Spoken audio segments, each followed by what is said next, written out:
بسم اللہ الرحمن الرحیم۔ السلام علیکم۔ ہم آج سورہ بقرہ کے آیت نمبر 258 سے اپنا سبق شروع کریں گے۔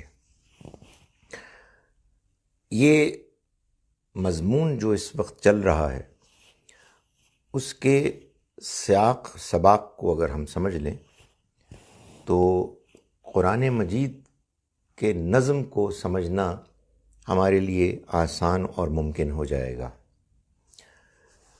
قرآن مجید میں سورہ بقرہ میں اللہ تعالیٰ نے مسلمانوں کو خطاب کیا تو ضروری ابتدائی ہدایات کے بعد جب حج کا ذکر آیا تو اس کے ساتھ ہی آپ جہاد کا مضمون بھی شروع ہو گیا، جس کے بعد اللہ کے راستے میں خرچ کرنے کا بیان بھی آ گیا، اور پھر جہاد ہی سے متعلق شہداء کی بیواؤں کا ان سے نکاح کے نتیجے میں اور یتیم بچوں کے معاملات کا ایک حل سامنے آیا، تو نکاح اور طلاق کے معاملات زیر بحث آئے۔ اور پھر اس کے بعد بیوہ خواتین کے بھی معاملات کو اللہ تعالیٰ نے موضوع بنایا۔ جب یہ معاملہ مکمل ہو گیا تو پھر مضمون اسی جہاد کی طرف لوٹ گیا کہ جہاں سے بات شروع ہوئی تھی، اور بنی اسرائیل کے ایک دور کی بات کی گئی جس میں طالوت اور اس کے لشکر نے جالوت اور اس کے لشکر کو شکست دی، مگر ساتھ ہی ساتھ یہ بات بھی واضح کر دی گئی کہ اس میں مختلف لوگوں کا رویہ مختلف تھا، اور ہر ایک نے اپنے اخلاق، کردار اور ایمان ہی کے لحاظ سے اپنا حصہ ڈالا۔ اب جب یہ بات مکمل ہوئی تو اللہ تعالیٰ نے یہ بات واضح کی کہ یہ سب کچھ جو اللہ تعالیٰ بیان فرما رہے ہیں یہ بیان کر رہے ہیں اس لیے کہ یہ اللہ کا پیغام ہے۔ بھائی نبی صلی اللہ علیہ وسلم کو تو یہ باتیں معلوم نہیں ہو سکتی تھیں۔ اس پر یہ سوال اٹھا کہ لوگ پھر کیوں نہیں مان رہے؟ خاص طور پر بنی اسرائیل کے لوگوں کے لیے تو اس بات کو ماننا اتنا آسان ہونا چاہیے کہ جتنا آسان انسان کے لیے اپنے قریب کی کسی مانوس نون حقیقت کو ماننے کا ہوتا ہے معاملہ، لیکن انہوں نے ایسا نہیں کیا۔ تو اللہ تعالیٰ نے بتایا اصل میں اس کی وجہ کیا ہے۔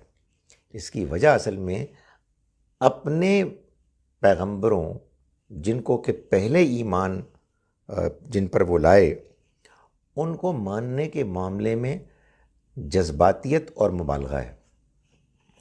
یہ بیان کرنے کے بعد اللہ تعالیٰ نے یہ فرمایا مسلمانوں کو کہ تم پریشان نہ ہو، تم اپنا کام کرو اور اللہ کے راستے میں خرچ کرو، اور اس دن سے ڈرو جس دن کوئی کسی کے کام نہیں آئے گا۔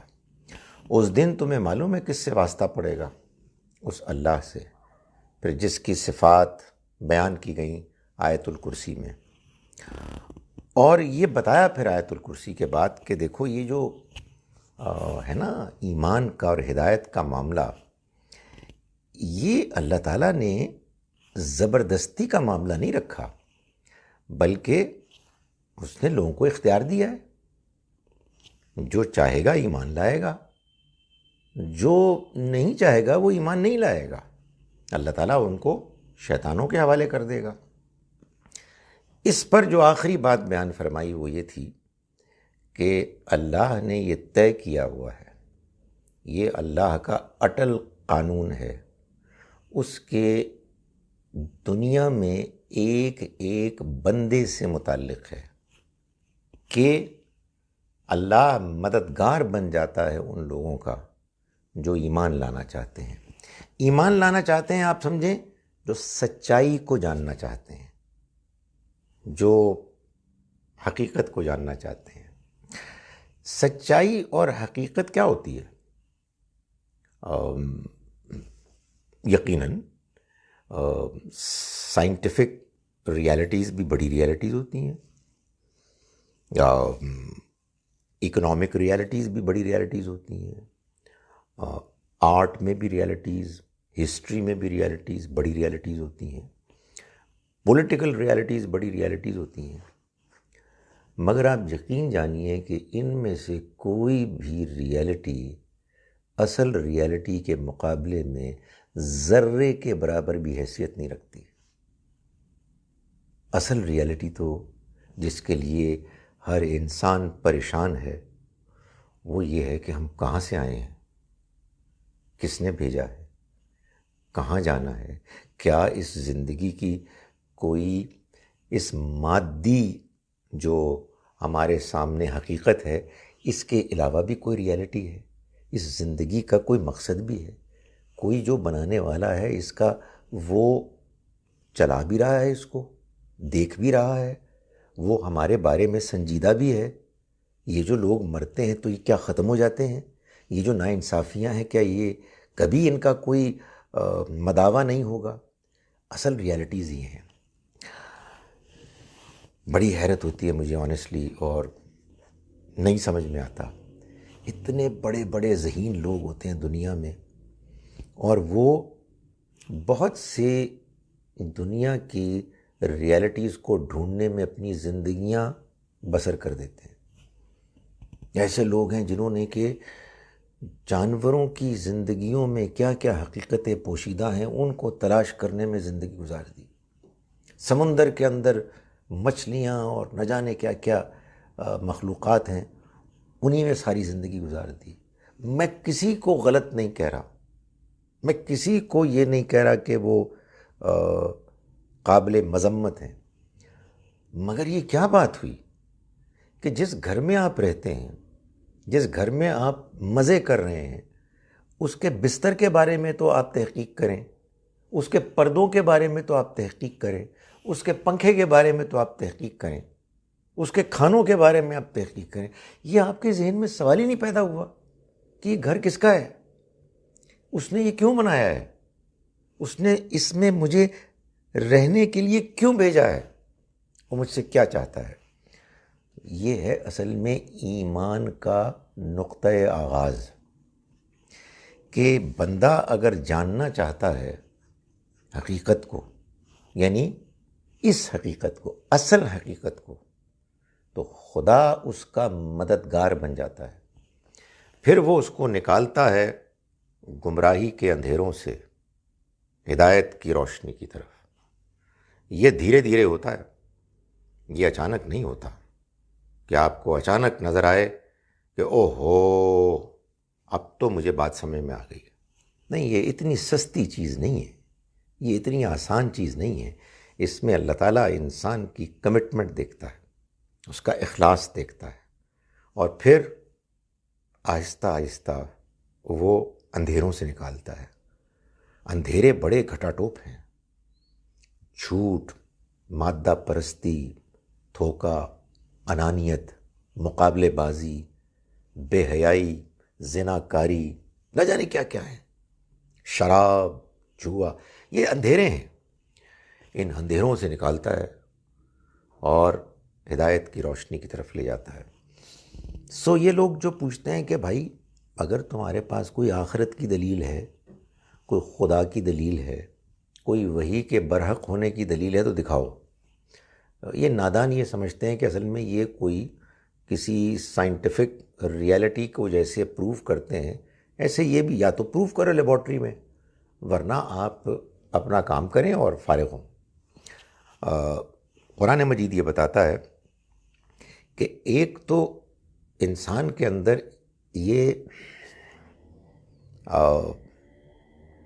فیئرنیس ہونی چاہیے، یہ اس کے اندر اس بارے میں کلیئرٹی ہونی چاہیے کہ وہ انصاف کے ساتھ یہ پہلے واضح کرتا ہے کہ دنیا کا سب سے بڑا سوال موت ہے، دنیا کا سب سے بڑا سوال زندگی کی حقیقت ہے، دنیا کا سب سے بڑا سوال یہ نہیں ہے کہ گندم کی پیداوار کیسے بڑھائی جائے، وہ بھی اچھے سوالات ہیں۔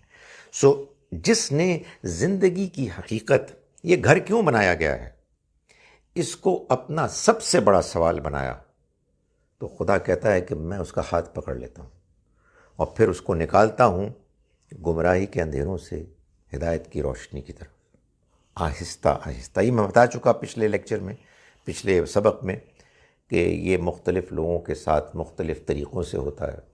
سوالوں کے جوابات ملتے ہیں، آدمی کو تجربات ہوتے ہیں، آدمی کو اچھے لوگوں کی صحبت مل جاتی ہے، آدمی کو اچھی کتابیں پڑھنے کو مل جاتی ہیں، خود آدمی کی کچھ سوچ میں کوئی بات آ جاتی ہے، خواب آ جاتے ہیں، نہ جانے کیا کیا خدا تعالیٰ کے ہاں اس کے طریقے ہیں۔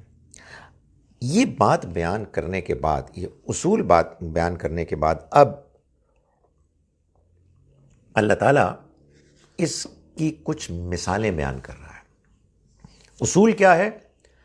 اللہ مددگار بن جاتا ہے ان لوگوں کا جو ایمان لانا چاہتے ہیں، جو حقیقت کو جاننا چاہتے ہیں، وہ نکالتا ہے ان کو گمراہی کے اندھیروں سے ہدایت کی روشنی کی طرف۔ رہے وہ لوگ کہ جو انکار پر اڑ جاتے ہیں، جو نہیں ماننا چاہتے، ان کے مددگار شیاطین بن جاتے ہیں، وہ ان کو نکالتے ہیں ہدایت کی روشنی سے گمراہی کے اندھیروں کی طرف۔ تو اب یہ جو اس اصول، آپ کہیے خدا تعالیٰ کے سنت، اس کے طریقے، اس کی پالیسی کے بارے میں یہ جو اللہ تعالیٰ نے بیان دیا ہے، اب اس کی کچھ مثالیں بیان کی ہیں۔ یہ دیکھیں، یہ ہے قرآن کا نظم۔ فرمایا الم تر الی الذی حاج ابراہیم، کیا تم نے نہیں دیکھا اس شخص کو کہ جس نے ابراہیم کے ساتھ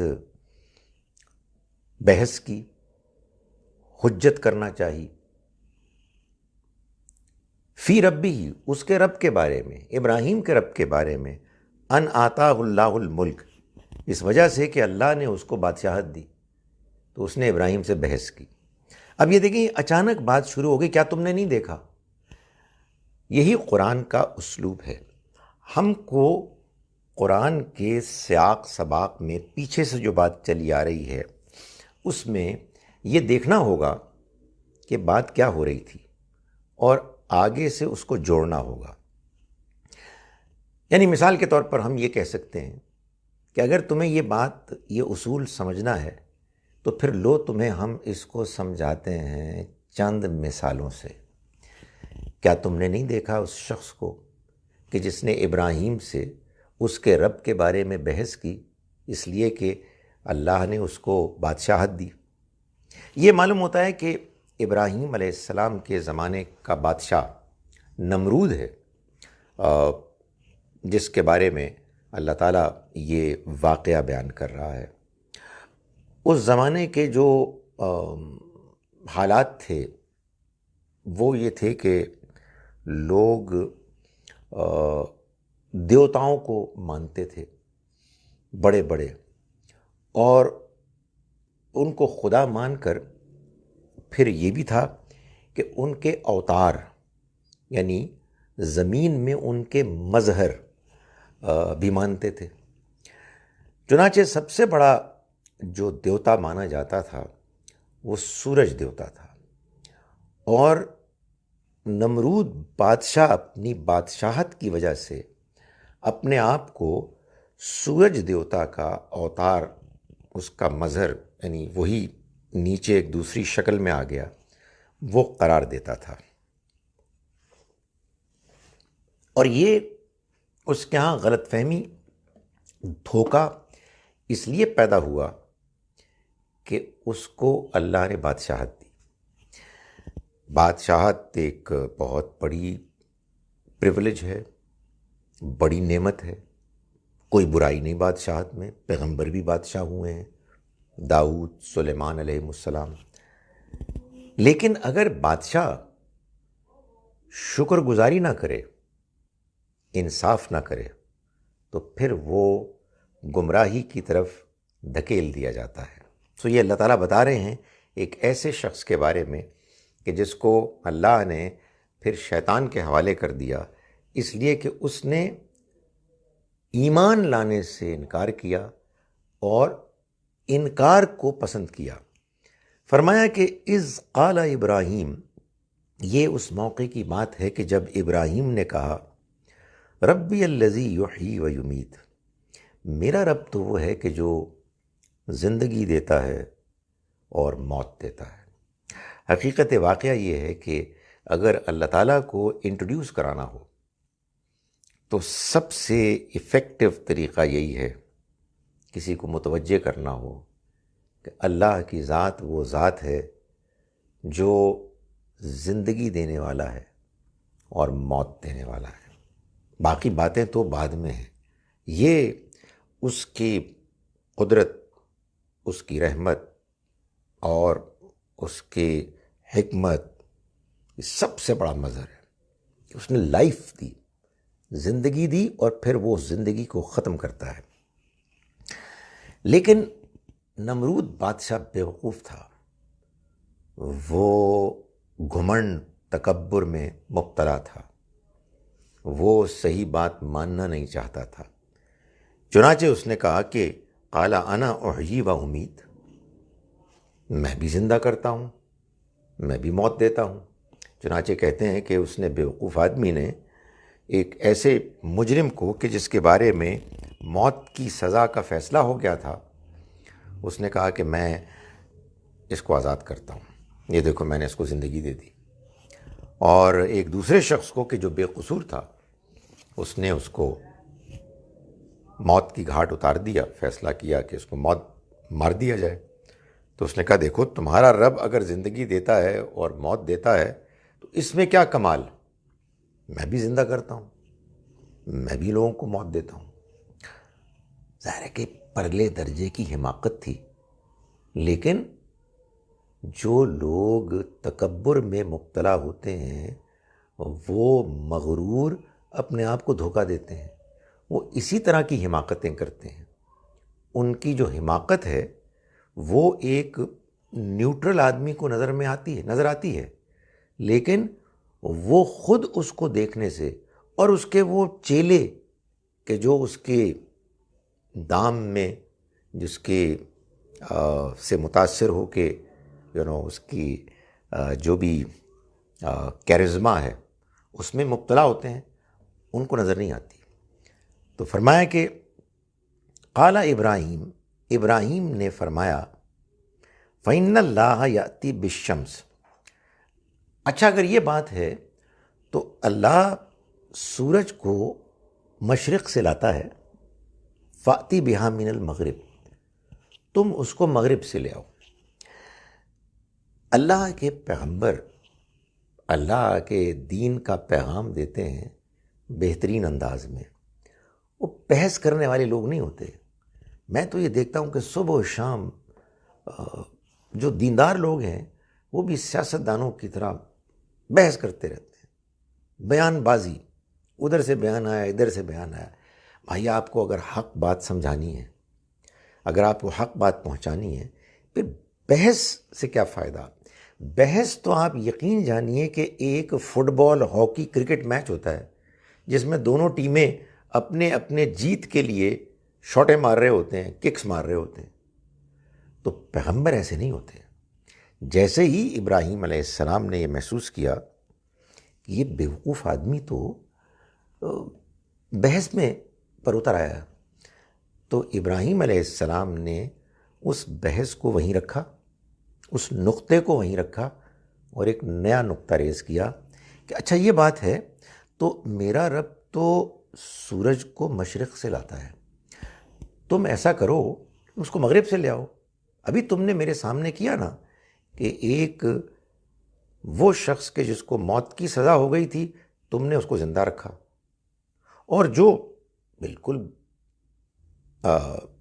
معصوم تھا اس کو تم نے موت دے دی۔ سو اوکے، بات تو تمہاری سمجھ میں آ گئی۔ تو دیکھو میرا رب اس کو مشرق سے لاتا ہے، تم ایسا کرو اس کو مغرب سے لے آؤ۔ اس بات کے کرنے میں ایک تو خیر یہ بھی حکمت تھی کہ اس بحث سے اس کو اٹھایا اور ایک دوسرے نقطے پر لایا گیا جو ظاہر ہے کہ اس کے لیے اس کے پاس کوئی جواب نہیں تھا، اور دوسرا اس میں ایک بڑی خوبصورت تاریخ یہ بھی تھی کہ وہ اپنے آپ کو سورج دیوتا کا اوتار مظہر سمجھتا تھا، تو ابراہیم علیہ السلام نے اسی سورج کو، جو اللہ کی ایک مخلوق ہے، اللہ کے حکم سے وہ انسانوں کی خدمت میں لگا ہوا ہے، اس کو بیان کیا کہ بھائی یہ میرا رب تو اس کو مشرق سے لاتا ہے، تو اس کو مغرب سے لے آؤ۔ ہی واز اسٹنڈ، اس کے پاس کوئی جواب ہی نہیں تھا۔ قرآن کہتا ہے کہ فَبُہِتَ الَّذِي کفر، تو یہ سن کر وہ کفر جس نے حق کا انکار کیا، منکر حق، وہ بالکل حیران رہ گیا، مبہوت ہو گیا۔ He was stunned. ظاہر ہے کہ یہ وہ چیز ہے کہ جس کا اس کے پاس نہ کوئی جواب تھا اور نہ اس کی کوئی اور مزید توجیہ وہ کر سکتا تھا، نہیں وہ کوئی اس کے آگے کو بک بک بھی نہیں کر سکتا تھا۔ فرمایا واللہ لا یہدی القوم الظالمین، اللہ ایسے ظالموں کو کبھی ہدایت نہیں دیتا۔ ظالم یعنی وہ لوگ کہ جو اپنی جانوں پر ظلم کرتے ہیں، جانتے بوجھتے ہوئے غلط باتیں کرتے ہیں، جانتے بوجھتے ہوئے سچائی سے بھاگتے ہیں۔ یہ ہوتا ہے، آپ کو آپ کے ضمیر کی طرف سے آواز آتی ہے کہ جو کام آپ کر رہے ہیں آپ غلط کر رہے ہیں۔ یہ آواز آپ کے لیے ایک موقع ہوتا ہے کہ آپ اپنے اس غلط کام کو چھوڑ دیں۔ بعض لوگ چھوڑ دیتے ہیں، بعض لوگ ضد میں آ جاتے ہیں۔ تو فرمایا کہ اللہ تعالیٰ ان لوگوں کو کہ جو غلط کام کو جانتے ہوئے باقاعدگی سے کرتے ہیں، ضد میں آ کے اور یوں اپنی جانوں پر ظلم کرتے ہیں، اللہ تعالیٰ ایسے لوگوں کو ہدایت نہیں دیتا۔ یہ کیا مثال تھی کہ وہ لوگ کہ جو انکار پر اڑ جاتے ہیں، اللہ شیاطین الطاغوت ان کے مددگار بن جاتے ہیں، وہ ان کو ہدایت کی روشنی سے گمراہی کے اندھیروں کی طرف لے جاتے ہیں۔ اب آگے دو مثالیں بیان کی، وہ کہ جس میں اللہ تعالیٰ پہلی بات بیان کر رہے ہیں کہ اللہ ان لوگوں کا مددگار بن جاتا ہے جو ایمان لانا چاہتے ہیں، وہ ان کو نکالتا ہے گمراہی کے اندھیروں سے ہدایت کی روشنی کی طرف۔ تو پہلی مثال یہ بیان کی، او کالذی مر علی قریۃ، یا اس شخص کی مثال کہ جس کا گزر ایک بستی پر سے ہوا، وہی خاویۃ علی عروشہا، جو اپنی چھتوں پر گری پڑی تھی، قال انا یحیی ہذہ اللہ بعد موتہا، اس نے کہا کہ کیسے اللہ اس کو اس کی موت کے بعد دوبارہ زندگی دے گا۔ یہ کون صاحب ہیں؟ معلوم ہوتا ہے کہ بائبل میں اولڈ ٹیسٹمنٹ کی پہلی 5 کتابیں تو ہیں جن کو عام طور پر تورا یا تورات کہا جاتا ہے، پینٹیٹیو جس کے لیے لفظ ہے، نام ہے جس کا۔ اس کے بعد بہت سی کتابیں ہیں پیغمبروں کی۔ تو ایک کتاب ہے بک آف ہیزیکیل، وہ ہیزیکیل نبی کی کتاب ہے۔ اس میں ان کا ایک مشاہدہ معلوم ہوتا ہے، ایک روحانی مشاہدہ ہے جو بیان ہوا ہے، جو قرآن مجید کے اس بیان ہی سے ملتا جلتا ہے۔ معلوم ہوتا ہے کہ وہ تفصیل ہے اور یہ اس کا اجمال ہے۔ یہاں تو ظاہر ہے ایک مثال بیان کی گئی ہے نا۔ یہ نبی اس دور میں آئے کہ جب بنی اسرائیل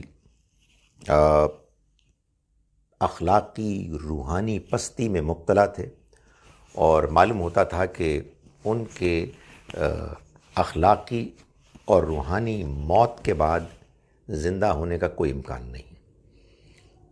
اللہ کے ان پیغمبر نے ظاہر ہے کہ اس بات کی تمنا کی کہ بنی اسرائیل زندہ ہو جائیں، ان کے اندر زندگی پیدا ہو جائے۔ تو اللہ نے ان کو اس بات کی خوشخبری دینے کے لیے اور ان کے اندر یہ اعتماد پیدا کرنے کے لیے کہ ایسا ہو جائے گا، ان کو تجربہ مشاہدہ کرایا ان کے خواب میں. یہ جو انہوں نے سوال کیا کہ انا یحیی ھذہ اللہ بعد موتہا، اللہ کیسے اس مردہ بستی کو دوبارہ زندگی دے گا، یہ سوال بظاہر ایسا لگتا ہے کہ ایک ایسے شخص کا سوال ہے کہ جو شکوک و شبہات میں مبتلا ہے اور نہیں مانتا. نہیں، یہ ضروری نہیں ہے کہ یہ سوال کوئی ایسا شخص کرے کہ جو نہیں مانتا ہو اور نہ ماننے کے لیے تیار ہو.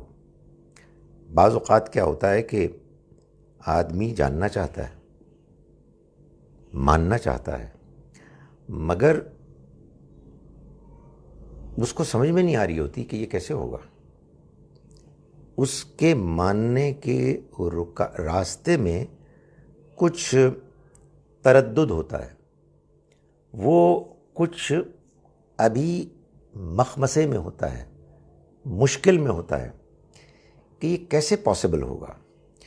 تو یہ جو سوال ہے یہ کوئی انکار والا سوال نہیں ہے، بلکہ اصل میں یہ وہ بے چینی ہے کہ جو بے چینی انسان کو بہت زیادہ متوجہ کر دیتی ہے، بہت زیادہ فوکسڈ کر دیتی ہے، بے چین کر دیتی ہے. اور پھر اس بے چینی کے جواب میں آپ کہیے کہ اس کے انعام کے طور پر اللہ کی طرف سے پھر رہنمائی ملتی ہے. تو کچھ اسی طرح کا سوال تھا کہ یہ کیسے ہوگا، نہیں سمجھ میں آ رہی. یہ حقیقت ہے، موت کے بعد کی زندگی یا کسی قوم کے مردہ ہو جانے کے بعد زندگی، how is it going to happen. یعنی میری خواہش ہے کہ ایسا ہو، میں چاہتا ہوں، میں اس کے لیے کوشاں بھی ہوں، مگر بہرحال دل میں ایک تردد تو ہوتا ہے کہ بالکل سب کچھ تو ٹوٹ پھوٹ گیا ہے، تو دوبارہ زندگی کیسے ملے گی. فاماتہ اللہ مئۃ عام، چونکہ ان کی جستجو سچی تھی، یہ بے چین تھے، یہ جاننا چاہتے تھے، تو کیا ہوا کہ اللہ نے ان کو موت دی 100 برس کے لیے. ثم بعث، پھر اس نے ان کو زندہ کیا. یہ سارا ظاہر ہے کہ ایک تجربہ ہے، مشاہدہ ہے، روحانی مشاہدہ. قال کم لبثت، جب زندہ کیا تو پوچھا اللہ تعالیٰ نے کہ کتنا عرصہ رہے تم، یعنی یہ جو تم کو موت آئی تھی، یہ موت کتنے عرصے کے لیے آئی تھی. قال لبثت یوما او بعض یوم، انہوں نے کہا کہ میں رہا یا تو ایک دن یا ایک دن سے بھی کچھ کم. قال، اللہ تعالیٰ نے فرمایا بل لبثت، بل ہوتا ہے بلکہ، اس سے پہلے ہمیشہ ہوتا ہے نہیں بلکہ. لبثت مئۃ عام، تم رہے 100 برس. فانظر الی طعامک و شرابک لم یتسنہ، تم ذرا دیکھو اپنے کھانے کو اور اپنے پینے کی چیزوں کو، ان میں سے کوئی چیز بھی نہیں سڑی، نہیں خراب ہوئی. وانظر الی حمارک، اور اپنے گدھے کو دیکھو دوسری جانب. فرمایا وَلِنَجْعَلَكَ آیَةً لِلنَّاسِ، اور تاکہ ہم اس کو انسانوں کے لیے ایک نشانی بنا دیں. اب یہ بات ہے نا کچھ تھوڑی سی وہ انکمپلیٹ سی لگتی کہ اور دیکھو اپنے گدھے کی طرف، اور تاکہ ہم اس لیے کہ ہم اس کو بنا دیں ایک نشانی لوگوں کے لیے. یہ قرآن میں کئی جگہوں پہ ہوا ہے، میں آپ کو پہلے بھی بتا چکا ہوں کہ ایک ٹکڑا اومٹ کر دیا جاتا ہے اس لیے کہ وہ آبویس ہوتا ہے، اس کو حذف کر دیا جاتا ہے. اگر ہم پورے بیان کو سامنے رکھ کر اس کو کھولیں، اس آپ کہیں بریکٹس کی عبارت کو باہر نکالیں، تو بات کچھ یوں ہوگی کہ تم دیکھو اپنے گدھے کی طرف کہ ہم اس کو کس طرح سے تمہارے سامنے زندہ کرتے ہیں. اس لیے کہ تمہیں اس بستی کے اٹھائے جانے پر یقین ہو، اور اب وہ عبارت آ گئی، اور اس لیے کہ ہم لوگوں کے لیے ایک نشانی بنا دیں۔ وانظر الی العظام، اور دیکھو ہڈیوں کی طرف، یعنی جو گدھا ہے اس کی ہڈیوں کی طرف، کیف ننشزھا ثم نکسوھا لحما، اور دیکھو ہڈیوں کی طرف کہ ہم کس طرح سے اس کو اٹھاتے ہیں۔ ان کے سامنے ہی معلوم ہوتا ہے کہ وہ پروسیس اس کے اٹھنے کا شروع ہوا۔ ثم نکسوھا لحما، پھر ہم اس پر گوشت چڑھاتے ہیں۔ فلما تبین لہ، پھر جب اس پر حقیقت واضح ہو گئی، قالا، اس نے کہا، عالم، میں جانتا ہوں، ان اللہ، کہ اللہ، علی کل شیء قدیر، ہر چیز پر قدرت رکھنے والا ہے۔ یہ کیا ہے؟ یہ اصل میں ایک مخلص انسان کو، جس کے اندر ایمانیات کے سلسلے میں سوال پیدا ہوا، آرزو پیدا ہوئی، تشنگی، بے چینی، بے قراری پیدا ہوئی، خدا نے اس کے ہاتھ کو پکڑ لیا اور اس کو اندھیروں سے نکال کے روشنی کی طرف لے گیا۔ آپ کہیں گے کہ فائدہ کیا ہوا اگر یہ مشاہدہ ایک خواب تھا، ایک اسپریچول مشاہدہ تھا؟ اس کا جواب یہ ہے کہ فائدہ اس کو ہوا جس کو اللہ تعالیٰ نے ہدایت دینی تھی، جس کو اندھیروں سے نکال کر روشنی کی طرف لانا تھا۔ آپ کہیں گے کہ تو یہ تو ان کے لیے ایک اسپیشل پریولیج ہو گئی۔ میں کہتا ہوں، اور پورے اعتماد کے ساتھ کہتا ہوں، نہیں، یہ آپ کے ساتھ بھی ہو سکتا ہے، پرووائڈڈ آپ وہ بے چینی پیدا کریں اور اس کو اپنی پرائرٹی نمبر 1 بنائیں، اور آپ خدا سے مانگیں اور کہیں کہ خدایا، میں دیکھنا چاہتا ہوں، میں جاننا چاہتا ہوں، میں اپنا اطمینان چاہتا ہوں۔ تو اللہ تعالیٰ نے ان پیغمبر کو یہ اطمینان بھی دیا کہ یہ جو تمہاری قوم ہے، یہ اس مردہ حالت میں جانے کے باوجود ایک مرتبہ پھر زندہ ہوگی، اور یہ جان لو کہ تم سب لوگ موت کے بعد دوبارہ زندہ ہو۔ حقیقت واقعہ یہ ہے کہ انسان کو سب سے زیادہ اس پر ایمان اور اطمینان کی ضرورت ہے۔ مجھے بہت پریشانی ہوتی ہے کہ ہمارے پاس اس کا جواب موجود ہے، دنیا اس کی محتاج ہے، مگر ہم خود جھوٹے ہیں، مکار ہیں، ہم لوگ بے ایمان ہیں، ہم کسی کو کیا بتائیں گے؟ یہ پاکیزہ ہستیاں تھیں جن کو اللہ نے پہلے خود تجربہ مشاہدہ کرایا اور پھر وہ دنیا والوں کے لیے نشانی بن گئے۔ یہ ایک مثال ہے۔ اب دوسری مثال لیجئے، کس کی؟ اللہ ولی الذین آمنوا، اللہ مددگار بن جاتا ہے ان لوگوں کا کہ جو ایمان لانا چاہتے ہیں، یخرجہم من الظلمات الی النور، وہ نکالتا ہے ان کو گمراہی کے اندھیروں سے ہدایت کی روشنی کی طرف۔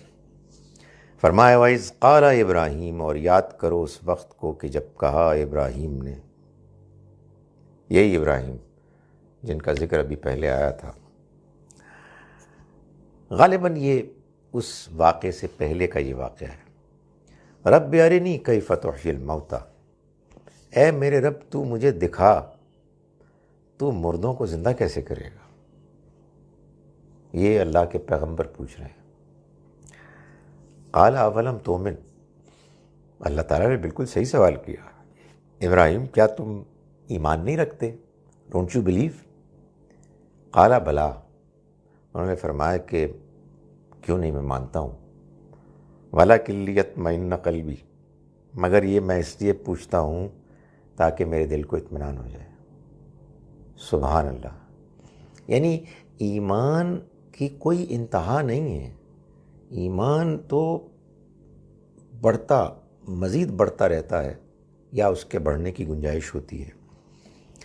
تو یہ ان کے اندر کا ایک سوال تھا، ان کے اندر یہ بے چینی تھی. میں مانتا ہوں، مگر میں اس سے آگے بڑھنا چاہتا ہوں.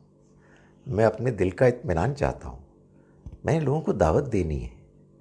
میں دعوت تو اسی صورت میں دوں گا نا کہ جب میں بالکل چین آ جائے گا، اور کوئی مخالفت کرے، کوئی تکلیفیں پہنچائے، میں مطمئن ہوں گا ایک اور زندگی آنے والی ہے. تو اللہ کا فیصلہ تو دلوں کے حال سے ہوتا ہے نا. تو ابراہیم علیہ السلام کے اس سوال پر اللہ تعالیٰ نے کوئی ناراضی کا اظہار نہیں کیا. اس کے برعکس جب بنی اسرائیل نے یہ سوال کیا تھا کہ ارنا اللہ جہرتاً، ہمیں تم اللہ کو کھلم کھلا دکھاؤ، تو ادھر تو جواب کچھ اور آیا تھا. فَأَخَذَتْهُمُ الصَّاعِقَةُ، تو بجلی نے ان کو کڑکے نے جا کے دبوچا. یہ فرق کیوں ہے؟ یہ فرق اصل میں ایٹیچیوڈ کا فرق ہے. ایک سوال ہوتا ہے جاننے کے لیے، اطمینان کے لیے، میں مانتا ہوں مگر میں مزید جاننا چاہتا ہوں. اور ایک سوال ہوتا ہے مذاق اڑانے کے لیے، انکار کے لیے، ٹالنے کے لیے. میں کیوں مانوں؟ ذرا دکھاؤ تو صحیح مجھے. اب یہ جو ایٹیچیوڈ ہے یہ اللہ جانتا ہے، اور وہ اس ایٹیچیوڈ کی بنیاد پر فیصلہ کرتا ہے. تو جب انہوں نے یہ سوال کیا تو اللہ تعالیٰ نے فرمایا کہ فَخُذْ أَرْبَعَةً مِّنَ الطَّيْرِ، ایسا کرو کہ تم 4 پرندے لو، فَصُرْهُنَّ إِلَيْكَ، پھر ان کو اپنے سے ہلا لو، یعنی تم سے مانوس ہو جائیں، تمہیں معلوم ہو کہ یہی وہ پرندے ہیں. تم ان کو جانتے ہو، تم کو جانتے ہیں. ثم اجعل على كل جبل منهن جزءا، پھر تم رکھ دو پہاڑیوں پر مختلف ان کے ٹکڑے. یہ ٹکڑے کہاں سے آئے؟ یہ بھی امپلائیڈ ہے کہ 4 پرندے لو اور ان کو ذبح کر دو. یہ بیان نہیں کیا لیکن یہ بالکل آبویس بات ہے. پھر ان کو اپنے ساتھ ہلا لو، پھر ان کو ذبح کر کے ہر پہاڑی پر ان میں سے ایک ایک کو رکھ دو، ادھر ادھر ادھر. ثم ادعوہن، پھر انہیں پکارو، یعنی اپنی طرف بلاؤ. یأتینک السعی، وہ دوڑتے ہوئے تمہاری طرف آئیں گے، زندہ ہو کر وہ تمہاری طرف دوڑتے ہوئے آئیں گے. وعلم، اور جان لو اے ابراہیم، ان اللہ عزیز حکیم، اللہ زبردست ہے، حکمت والا ہے. یہ کیسے ہو سکتا ہے؟ بالکل ہو سکتا ہے. اور یہاں جو اللہ تعالیٰ نے تجربہ کرایا یہ قیامت کے دن کا تجربہ ہے. چاروں طرف سے سور پھونکا جائے گا اور عمڈے چلے آئیں گے. اور یہ پرندے پہلے ان کو ہلا لیا گیا، مانوس کیا گیا. یعنی یہ نہیں ہے کہ کوئی اور پرندے آ گئے، وہی پرندے آئے جن کو خود انہوں نے ذبح کیا تھا. اللہ اکبر. میں پھر یہ آپ کو سچائی کے ساتھ کہہ رہا ہوں کہ یہ کہانیاں نہیں ہیں، یہ میٹافر نہیں ہے، یہ ریئلٹی ہے. اور آپ کے لیے بھی یہ ریئلٹی منتظر ہے. آپ کو کیا تجربہ ہوگا یہ والا نہیں ہوگا، کچھ اور ہوگا. وہ تجربہ آپ جب مجھے بتائیں گے نا تو ہو سکتا ہے میں کہوں یار پتہ نہیں کیا باتیں کر رہے ہیں. who can confirm it؟ آپ چونکہ اس تجربے سے خود گزرے ہوں گے، آپ کو معلوم ہوگا کہ یہ ہوا ہے. بھائی موٹی سی مثال ہے، میں آپ کو 2 باتیں کہتا ہوں جو حیرت انگیز ہیں. یہ اصل میں قدر کرنے والی بات ہے. کچھ لوگ ہیں جو اس قدردان ہوتے ہیں، اللہ تعالیٰ ان کو نوازتا ہے، ان کو ایمان دیتا ہے، مضبوطی دیتا ہے. کچھ لوگ ہیں ان کو لفٹ ہی نہیں کراتے، اہمیت ہی نہیں دیتے، اس لیے ان کے دنیا کی چکو چوند، سونا چاندی، روپیہ، دولت، طاقت، اقتدار، اور مردوں کے لیے عورتیں، یہ زیادہ امپورٹنٹ ہوتی ہیں. تو پھر ان کے لیے یہ کوئی چیز ہی نہیں ہوتی. مثلا یہ بات کتنی ہمارے مشاہدے میں آتی ہے. آپ ایک دعا کرتے ہیں، حیرت انگیز طریقے سے پوری ہو جاتی ہے، حیرت انگیز طریقے سے پوری ہو جاتی ہے. اتنی مرتبہ ہوتا ہے، اتنی مرتبہ ہوتا ہے. آئی ڈونٹ نو، قدرت ہے. میں جس گھر میں بیٹھا ہوں، میں نے اس شہر میں پتہ نہیں کتنے گھر بدلے، کتنے کرائے کے گھروں پہ رہا. مجھے خدا تعالیٰ نے 2009 میں یا 2010 میں حج کا موقع دیا، دوسرے حج کا. اور چیزوں کے علاوہ جو ظاہر روٹین میں آدمی معافی مانگتا ہے، سب کچھ کرتا ہے، میں نے ایک تھیم رکھی. میں نے کہا خدایا مجھے ایک گھر دے دے. تو بڑے گڑ گڑا کے مانگا. اگلا حج نہیں آیا، مجھے گھر مل گیا. کیسے ملا یہ میں ایکسپلین نہیں کر سکتا. خدا ہے، بادشاہ ہے، بادشاہ، سب کچھ اس کے کنٹرول میں ہے، وہ ہر چیز کر سکتا ہے. یہ ضروری نہیں ہے کہ وہ آپ کی ساری فرمائشی پروگرام پوری کرے. یہ بھی ایک بڑی امپورٹنٹ چیز ہے کہ بندہ ضد کر کے بیٹھ جائے کہ میری یہ کرے ورنہ میں نے نہیں ماننا. یہ بھی میں نے دیکھا ہے کہ لوگ اعتراض کرتے ہیں، جی ہمارے ساتھ تو نہیں ہوا ہے. تو کیوں نہیں ہوا؟ صبر کریں. آپ اپنے اندر ایک وہ پیدا کریں، تحمل، برداشت، ایک طبیعت میں ٹھہراؤ. اور اگر کچھ چیزیں نہیں ہوتی، اللہ تعالیٰ سے کہیں خدا تیری مرضی ہے. اور یہ کتنا ہوتا ہے کہ آپ خواب دیکھتے ہیں، خواب پورا ہو جاتا ہے. یہ کیا چیز ہے؟ یعنی خواب وہ ایک سوتے ہوئے کی چیز تھی، وہ حقیقت بن گئی. تو اس سے کیا ثابت ہوا؟ یہی نا کہ ایک ہستی ہے جس کو پہلے سے معلوم ہے کیا ہونے والا ہے، اور وہ آپ کو اس کو دکھا رہا ہے. کہنے کا مقصد یہ ہے کہ اللہ مددگار بن جاتا ہے ان لوگوں کا کہ جو ایمان لانا چاہتے ہیں.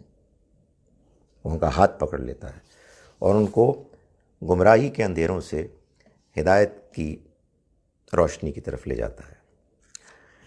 مثل الذین ینفقون اموالہم، مثال ان لوگوں کی کہ جو خرچ کرتے ہیں اپنا مال فی سبیل اللہ، اللہ کے راستے میں. اب سوال یہ پیدا ہوتا ہے کہ یہ کہاں سے آ گیا؟ یہ وہیں سے آیا ہے جہاں سے اس کو چھوڑا تھا. اللہ کے راستے میں جہاد، اور جہاد کے بعد یاد ہے جب یہ مسئلہ پیش آیا کہ یہ لوگ کیوں نہیں مان رہے، تو بتایا کہ یہ پیغمبروں کے معاملے میں مبالغہ کر رہے ہیں. اور پھر اس کے بعد کہا اللہ تعالیٰ نے کہ ان کو چھوڑو اور خرچ کرو اس میں سے کہ جو ہم نے تم کو رزق دیا. پیچھے آیت نمبر 254 254. اب اس کے بعد پھر وہ جو سوال تھا کہ بھائی یہ کیا ہے کہ یہ کیوں آخر ایمان لاتے ہیں لوگ، کیوں نہیں لاتے؟ ہے نا یہ سوال کہ اس کا مطلب یہ ہے کہ آپ کہیں پیدا ہو گئے غلط جگہ پہ تو آپ ایمان نہیں لائیں گے. نہیں، یہ نہیں ہے. ایمان آپ کی اپنی ذاتی کارکردگی کے نتیجے میں ہے، اور وہ خدا تعالیٰ کا وہ قانون ہے کہ جو قانون نہیں بدلا جا سکتا. وہ ہدایت دیتا ہے میرٹ پر، وہ گمراہ کرتا ہے میرٹ پر.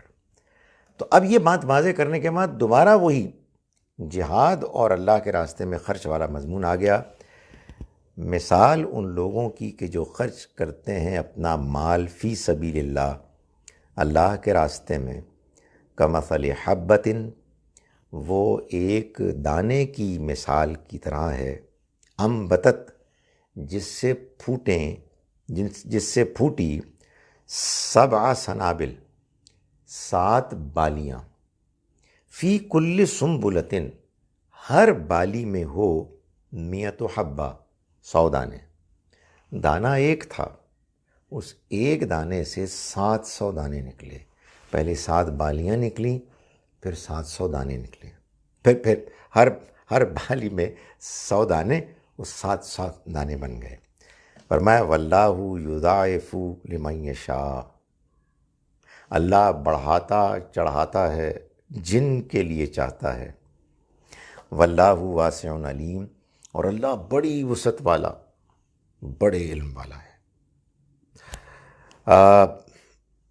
ایک تو خیر یہ بات بتائی گئی کہ دیکھو جو تم اللہ کے راستے میں مال خرچ کرتے ہو نا، تو تمہارا یہ مال اگر تم خلوص کے ساتھ خرچ کرتے ہو تو یہ بڑھنا شروع ہو جاتا ہے، اور یہ بڑھتے بڑھتے 700 گنا تک چلا جاتا ہے۔ قرآن مجید میں سورہ انعام میں اللہ تعالیٰ نے یہ بتایا کہ انسان جب کوئی نیکی کرتا ہے تو اس کو اس نیکی کا 10 گنا زیادہ اجر ملتا ہے، اور اگر کوئی برائی کرتا ہے تو اس کی برائی کا اتنا ہی اس کو وبال پڑتا ہے یا پڑے گا جتنا کہ اس نے برائی کی، یعنی وہی ویلیو۔ اب ظاہر یہ فرق ہے، وہاں 10 گنا ہے، یہاں 700 گنا ہے۔ یہ دیکھیے، یہ اگر آپ حدیث کے مقام کو سمجھ جائیں اور حدیث صحیح جگہ پلیس ہو جائے تو کیا کمال کرتی ہے۔ ہمارے ہاں جو ایک بہت بڑی پرابلم ہوئی ہے وہ یہ ہوئی ہے کہ ہم نے حدیث کو اس کی جگہ سے اٹھا کے کہیں اور کھڑا کر دیا، تو وہی ہوا کہ جو پیغمبروں کے معاملے میں لوگوں نے کیا کہ ان کو ایگزیجریٹ کرنا شروع کر دیا۔ جب آپ کسی چیز کو ایگزیجریٹ کرتے ہیں، اس کو اس کے مقام سے اٹھا کر کہیں اور کھڑا کر دیتے ہیں، کہیں اور بٹھا دیتے ہیں، تو پھر بالکل گڑبڑ ہو جاتی ہے۔ تو یہ دیکھیں کہ یہ 2 آیات میں نے آپ کو بتائیں، ابھی ہم پڑھ رہے ہیں، اور ایک سورہ انعام کی۔ حدیث نے ان دونوں کو کیسے ایکسپلین کیا؟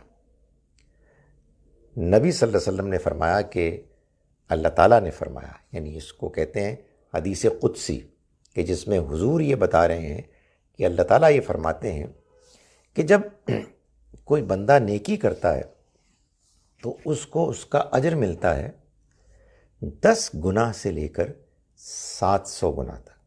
وہ 10 گنا وہ، اور 700 گنا یہ۔ معلوم یہ ہوا کہ یہ منیمم اور میکسیمم ہے، اور درمیان میں رینج ہے کہ کم سے کم تو 10 گنا ملے گا اگر نیکی ایکسیپٹیبل ہوگی۔ مطلب اگر نیکی ایکسیپٹ ہی نہیں ہوئی، وہ دکھاوا تھا، وہ ناجائز مال سے تھا، تو پھر تو وہ 0 کیا نیگیٹو ہو جائے گی۔ لیکن اگر ایکسیپٹ ہو گئی کم سے کم لیول پر، تو 10 ٹائمز اس کو اپنی ریئل جینون ویلیو سے زیادہ ملے گا، اور یہ 700 گنا تک ہو سکتا ہے۔ یہ فرق کیوں ہے؟ فرق کا تعلق خلوص سے ہے، فرق کا تعلق قربانی سے ہے، فرق کا تعلق حالات سے ہے، فرق کا تعلق نیکی کرنے کے انداز اور جذبے سے ہے۔ اللہ تعالیٰ ہے کہ جو دیکھتا ہے سب چیزیں نوٹ کرتا ہے، ہر چیز نوٹ کی جاتی ہے، ہر چیز۔ تو فرمایا کہ یہ اب ظاہر ہے کہ ایکسلنس کا آخری درجہ ہے جو یہاں ہوا، اور یہ ہمیں دیکھیں حدیث سے معلوم ہوا، ہم خود نہیں جان سکتے تھے۔ یہ نازک چیزیں ہیں جو ہم کو وہاں سے ملتی ہیں۔ فرمایا کہ 700 گنا تک، واللہ یضاعف لمن یشاء، اور اللہ بڑھاتا چڑھاتا ہے جس کے لیے چاہتا ہے۔ کیوں؟ اس لیے کہ اللہ بڑی وسعت والا ہے، اس کے ہاں ریسورسز کی کوئی کمی نہیں، نمبر 1، اور وہ جاننے والا ہے، یعنی وہ جانتا ہے کہ کون ڈیزرو کرتا ہے کتنا۔ اس کو ہر ایک کی پرفارمنس معلوم ہے، ظاہر معلوم ہے، باطن معلوم ہے، حالات معلوم ہے، نیتیں معلوم ہیں، تو وہ سب کچھ جانتا ہے۔ آئیے جناب ان آیات کا ترجمہ میں آپ کے سامنے ایک مرتبہ پھر کروں، اور اس کے بعد اگر آپ کے کچھ سوالات ہیں تو ان کو بھی فیس کیا جائے۔ ہم نے آج کا سبق شروع کیا آیت نمبر 258 سے۔ ہم شروع کرتے ہیں اس اللہ کے نام کے ساتھ جس کی رحمت بے پناہ ہے، جس کی عنایت ہمیشہ کے لیے ہے۔ الم ترا، کیا تم نے نہیں دیکھا، الی الذی حاجہ، اس شخص کو کہ جس نے بحث کی ابراہیم سے فی ربہ، اس کے رب کے بارے میں، ان آتاہ اللہ الملک، اس وجہ سے کہ اللہ نے اس کو بادشاہت دی، یعنی جس نے بحث کی۔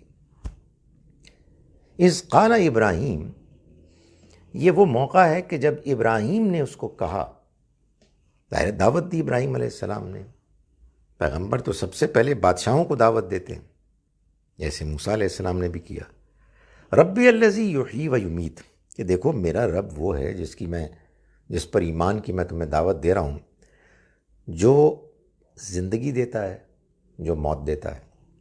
قال انا احیی و امیت، اس نے کہا اس میں ایسی کون سی خاص بات ہے، میں بھی زندہ کرتا ہوں، میں بھی موت دیتا ہوں۔ قال ابراہیم، فرمایا ابراہیم نے، فإن اللہ، تو اچھا تو پھر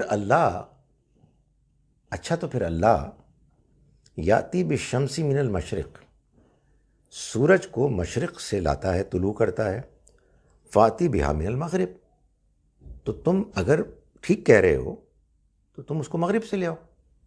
یعنی دیکھیں اس میں کوئی بحث نہیں ہے، اس میں کوئی انکار نہیں ہے، بلکہ کیا خوبصورت انداز ہے، اس کو مغرب سے لے آؤ، میں تمہاری بات مان لوں گا۔ فبہت الذی کفر، تو حیران رہ گیا، مبہوت ہو گیا، سٹنڈ ہو گیا وہ کہ جس نے انکار کیا، ہمارے پنجابی میں کہتے ہیں بونتر گیا جس نے انکار کیا۔ واللہ لا یہدی القوم الظالمین، اور اللہ ظالم لوگوں کو ہدایت نہیں دیتا، ان لوگوں کو کہ جو ظلم کرتے ہیں، اپنی جانوں پر ظلم کرتے ہیں۔ اسی طرح کی ایک بات سورہ قصص میں اللہ تعالیٰ نے نبی صلی اللہ علیہ وسلم سے بھی کہلوائی کہ یہ جو انکار کر رہے ہیں پیغمبر آپ کا اور پچھلے پیغمبروں کا، ان سے کہو کہ کوئی کتاب لے آؤ جو ان دونوں کتابوں سے زیادہ ہدایت پر مبنی ہو، یعنی تورات اور قرآن سے، اتبعہ، تو میں پیروی کروں گا اس کی، اگر تم واقعی سچے ہو۔ مگر اگر یہ ایسا نہ کر سکیں تو پھر جان لیں کہ یہ ضد میں پڑ گئے ہیں۔ تو یہی بات ابراہیم علیہ السلام نے فرمائی۔ او کالذی، یا پھر اس قانون کی مثال ہے وہ شخص کے جو مرہ علی قریۃ، گزرا ایک بستی پر سے، وہی خاویۃ علی عروشہا، جو اپنی چھتوں پر گری پڑی ہوئی تھی۔ قال انا یحیی ہذہ اللہ بعد موتہا، پوچھا اس نے کہ کیسے اللہ اس کو زندہ کرے گا اس کی موت کے بعد، یہ کیسے پاسبل ہے؟ فاماتہ اللہ مئۃ عام، تو اللہ نے اس کو موت دی 100 سال کے لیے، ثم بعثہ، پھر اس کو زندہ کیا۔ قال کم لبثت، پوچھا کہ کتنا عرصہ رہے تم، how long did you stay? قال لبثت یوما او بعض یوم، اس نے کہا کہ میں کوئی ایک دن یا اس سے بھی کم میں رہا۔ قال بل لبثت، کہا اللہ تعالیٰ نے نہیں بلکہ تم رہے مئۃ عام، 100 سال۔ فانظر الی طعامک و شرابک، تو تم دیکھو اپنے کھانے کو اور اپنے مشروب کو، لم یتسنہ، وہ نہیں سڑے۔ وانظر الی حمارک، اور دیکھو اپنے گدھے کو، وَلِنَجْعَلَكَ آیَةً لِلنَّاسِ، اس کو ہم نے جب زندہ کیا تو اس لیے کیا تاکہ تم پر کوئی یقین بھی آئے اور ہم بنا دیں تم کو لوگوں کے لیے ایک نشانی۔ منظر الی العظام، اور دیکھو تم ہڈیوں کو، کیف ننشزھا، کہ ہم کیسے ان کو اٹھاتے ہیں، یعنی کیسے ان کو ابھارتے ہیں، اٹھاتے ہیں، یعنی مری پڑی تھیں۔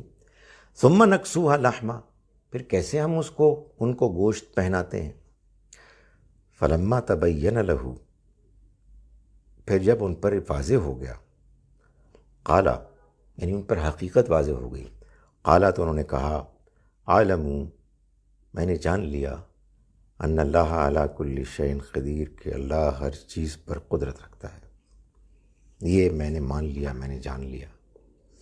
وَإِذْ قَالَ ابراہیم، اور ایک اور مثال سنو، جب کہا ابراہیم نے رب ارنی کیف تحیی الموتیٰ، اے میرے رب تو دکھا مجھ کو کہ تو مردوں کو کیسے زندہ کرے گا۔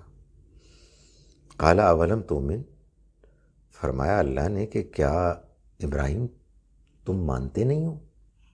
قال بلا، فرمایا انہوں نے کہ نہیں، کیوں نہیں، مانتا ہوں میں۔ لیطمئن قلبی، مگر میں یہ اس لیے تقاضا کر رہا ہوں تاکہ میرے دل کو اطمینان ہو جائے۔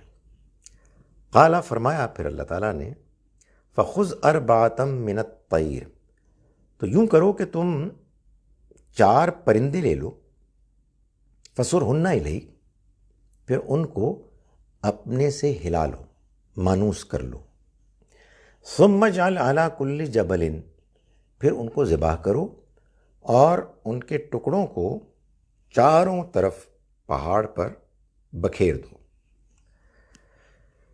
ثم ادعوہن، پھر تم ان کو بلاؤ، یأتینک سایہ، وہ تمہاری طرف دوڑے آئیں گے۔ وعلم، اور جان لو ابراہیم، ان اللہ عزیز حکیم، اللہ زبردست ہے، حکمت والا ہے۔ مثل الذین ینفقون اموالہم، مسلمانوں اے ایمان والو تم چھوڑو، اللہ ہدایت میرٹ پہ دیتا ہے، تم اپنے کام پر فوکس کرو، اللہ کے راستے میں خرچ کرو۔ مثال کی کہ جو خرچ کرتے ہیں اموالہم، اپنا مال، فی سبیل اللہ، اللہ کے راستے میں، کمثل حبۃ، اس دانے کی سی مثال ہے، انبتت 7 سنابل، جس میں سے پھوٹیں 7 بالیاں، فی کل سنبلۃ 100 حبہ، ہر بالی میں 100 دانے ہوں۔ واللہ یضاعف لمن یشاء، اور اللہ بڑھاتا چڑھاتا ہے جن کے لیے چاہتا ہے۔ واللہ واسع علیم، اور اللہ بڑی وسعت والا اور ہر چیز کا جاننے والا ہے۔ اقول قولی ھذا واستغفر اللہ لی ولکم ولسائر المسلمین والمسلمات۔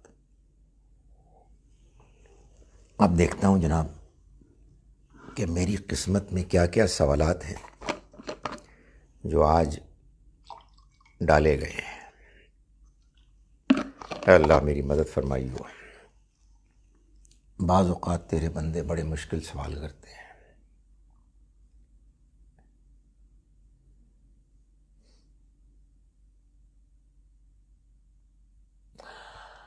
سر، مسلم امہ کا کوئی کانسیپٹ ہے؟ اگر ہے تو اس سے کیا مراد ہے؟ بڑا دکھ ہوتا ہے جب عرب ممالک میں پاکستانیوں کے ساتھ دوسرے درجے کا سلوک ہوتا ہے، حتیٰ کہ قانونی معاملات میں بھی، جبکہ دوسری طرف مغربی ممالک میں کہیں بہتر سلوک ہوتا ہے۔ اس کا امت مسلمہ سے کیا تعلق بھائی؟ تو ساری انسانیت برابر ہے، سبھی کے ساتھ ایک طرح کا سلوک ہونا چاہیے۔ مسلم امہ کا لازماً تصور ہے، اس امت کا جو مرکز ہے، لیڈرشپ، وہ وہی ہے کہ جن کا آپ نے ذکر کیا، بنی اسماعیل، یعنی اولاد اسماعیل، یعنی عرب کے لوگ، ان کو اللہ نے چنا بنی اسرائیل کے بعد کہ یہ لوگوں کے سامنے، دنیا والوں کے سامنے اللہ کے دین کی گواہی پیش کریں۔ یہ گواہی ان کو پیش کرنی تھی اپنے عمل سے بھی اور اپنے قول سے بھی، اپنے کردار سے بھی اور اپنی گفتار سے بھی۔ تو آپ نے ان کے کردار کو، ان کے عمل کو تو خود بیان کر دیا کہ جو اپنے مسلمان بھائیوں کو گھٹیا قرار دے کے ان سے ڈیل کرتے ہیں، اور وہ کہ جن کو دعوت دینی ہے غیر مسلم، یعنی ہم ان کو کوئی گھٹیا نہیں کہتے، وہ بھی ہمارے بھائی ہیں، ہمیں ان کو دعوت دینی ہے، لیکن ان کو وہ زیادہ اہمیت دیتے ہیں اور بڑا کرتے ہیں. تو یہ تو ہماری پستی کی نشانی ہے نا. آپ کا کیا خیال ہے کہ ہم کیوں پٹ رہے ہیں، کیوں ذلیل ہو رہے ہیں؟ تعداد میں اتنے زیادہ ہیں مگر حقیقت میں بالکل کچھ بھی نہیں، بودے ہیں. کوئی ہمارے ہاں ترقی نہیں، کوئی ہمارے ہاں ڈسپلن نہیں، اور سب سے بڑھ کر کوئی ہمارے یہاں اخلاق نہیں، کوئی کردار نہیں. تو یہ تو ہے. اور میں کل بھی یہ بات کہی تھی، میں آج بھی کہتا ہوں کہ ہمیں ایک کام پر کنسنٹریٹ کرنا ہے، اور وہ یہ ہے کہ ہم اخلاق کی بہتری کے لیے خود بھی کوشش کریں اور دوسروں کو بھی اس کی طرف مائل کریں. ایک پوچھنا تھا کہ ایک موضوع کتنی آیات میں مکمل ہوتا ہے؟ اس کا کوئی پیمانہ، کوئی اصول نہیں ہے.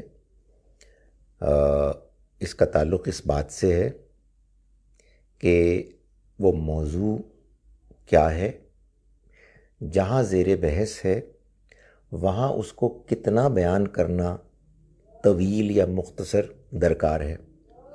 اور کبھی اللہ تعالیٰ ایک بات کو بہت اختصار کے ساتھ بیان فرماتے ہیں، کبھی بہت اس کو طویل کرتے ہیں، بہت ڈیٹیل میں بیان کرتے ہیں. تو یہ فیصلہ تو اللہ کرے. دیکھیں، اللہ کی کتاب کو اللہ کی کتاب کے سٹائل کے پیرائے میں سمجھیں. اس کو کسی دوسری ٹیکسٹ بک یا ناول یا بک آف ہسٹری کے طور پہ نہ سمجھیں. اس کا قرآن کا اپنا ایک پریزنٹیشن کا سٹائل ہے، جو اگر آپ اس سے واقف ہو جائیں تو پھر آپ کو قرآن مجید سمجھ میں آنے لگے گا، آپ اس کو اپریشیٹ کریں گے.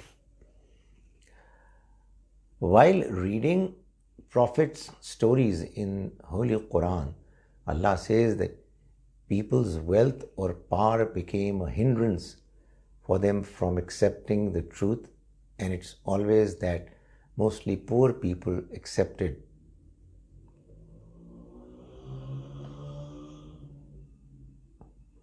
So, Prophet's message from this, it seems that being poor was a privilege in those times. Had the rich been poor, their hearts would have been humbled. So is this a fair test? دیکھیں، اس میں غالباً یہ ایک حدیث ہے کہ جو بہترین اس کا جواب ہے. یہ بات فرمائی نبی اکرم صلی اللہ علیہ وسلم نے. میں اب اس کا جو وہ ہے ریفرنس میرے ذہن میں نہیں ہے، میں چاہوں گا کہ میں اس کو ڈھونڈوں. جب میں کہتا ہوں ڈھونڈوں تو اس کا مطلب میں ڈھونڈواؤں کسی سے. کہ دنیا میں 4 طرح کے لوگ ہوتے ہیں. ایک وہ لوگ ہوتے ہیں کہ جن کو اللہ نے بہت دولت دی، بہت وسائل اسباب سے نوازا. وہ ان کو حاصل کرتے ہیں پورے جائز حلال طریقے سے، اور اس پر اللہ کا شکر ادا کرتے ہیں، اور اس کو اللہ کے راستے میں خرچ کرتے ہیں. کوئی دریغ نہیں کرتے خرچ کرنے میں. یہ بہترین لوگ ہیں، ان سے بہتر لوگ کوئی نہیں. دوسری قسم کے لوگ وہ ہیں کہ جو مال بہت رکھتے ہیں. انہوں نے اس مال کو کمایا ناجائز حرام طریقے سے. وہ مال کی بے جا محبت میں گرفتار ہو گئے، اسی کے لیے جیتے ہیں، اسی کے لیے مرتے ہیں. صحیح کیا ہے، غلط کیا ہے، ان کے ہاں اس کے لیے کوئی وقت نہیں ہے، وہ اس کے لیے تردد نہیں کرتے. یہ بدترین لوگ ہیں. تیسرے لوگ وہ ہیں کہ جو کم وسائل والے ہیں، مگر جب وہ زیادہ وسائل والوں کو دیکھتے ہیں اور ان کو دیکھتے ہیں کہ جن کو بہت دولت ملی اور وہ اس دولت کو جائز طریقے سے کماتے ہیں، جائز طریقے سے خرچ کرتے ہیں، بہت خرچ کرتے ہیں اللہ کے راستے میں، تو یہ کم وسائل والے غریب لوگ ان پر رشک کرتے ہیں اور یہ کہتے ہیں کہ اے کاش کہ ہمارے پاس بھی اتنی دولت ہوتی تو ہم بھی اسی طرح سے اس کو اللہ کے راستے میں لٹاتے اور اس کا شکر ادا کرتے۔ تو فرمایا کہ یہ لوگ انہی لوگوں کی طرح انہی کے مرتبے کے، کوئی فرق نہیں۔ چوتھے وہ لوگ ہیں کہ جن کو بہت کم ملا اور وہ ان دولت مندوں کو دیکھتے ہیں اور رشک کرتے ہیں کہ جو حرام کماتے ہیں اور حرام طریقے سے پر خرچ کرتے ہیں۔ یہ دونوں اپنی حقیقت میں برابر ہیں۔ سو کہنے کا مقصد یہ ہے کہ انسان دولت کے ہونے نہ ہونے سے نیک نہیں ہوتا، بلکہ اپنے رویے سے نیک ہوتا ہے۔ اگر دولت سے لوگ بد ہوتے اور غربت سے لوگ نیک ہوتے تو پھر کوئی دولت مند آدمی نیک نہ ہوتا اور کوئی غریب آدمی بد نہ ہوتا۔ تو ایسا نہیں ہے، اللہ تعالیٰ نے ہر انسان کو اس امتحان میں ڈالا ہے کہ جو اللہ کے ہاں بالکل فیئر امتحان ہے۔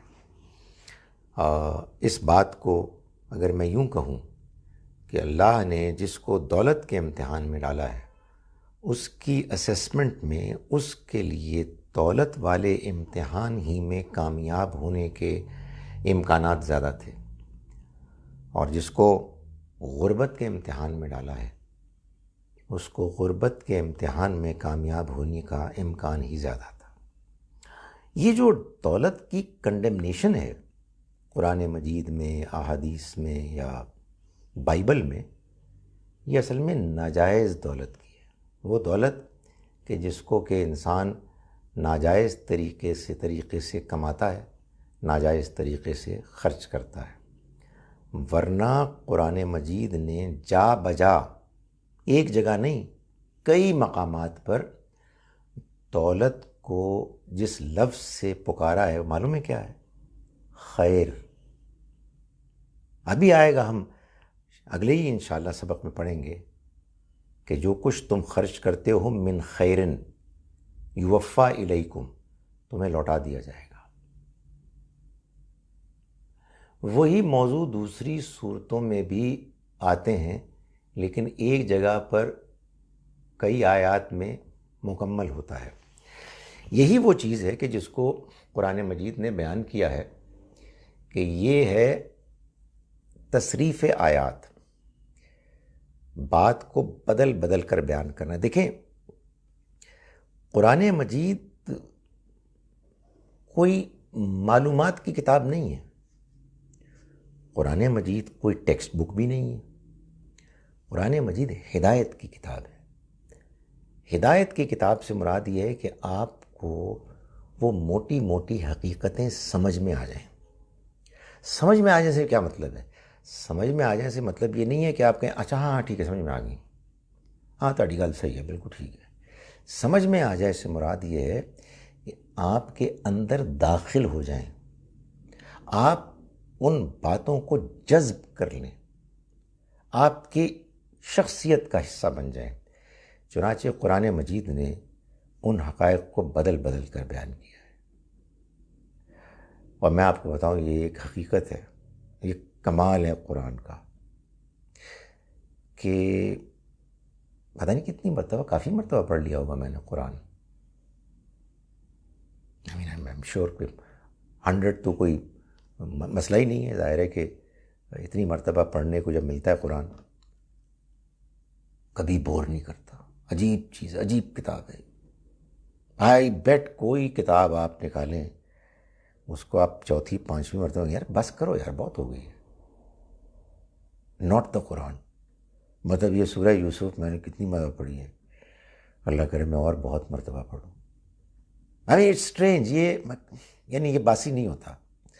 سو قرآن نے آپ کے اندر ہدایت کو گھسانا ہے، آپ کے رگ و ریشے میں، آپ کے خون میں، آپ کے گوشت میں، آپ کے اندر اس کو جذب کروانا ہے تو وہ ایسے بیان کرتا ہے کہ کبھی مختصر، کبھی طویل، کبھی مثالوں سے، کبھی ڈائریکٹلی۔ جناب،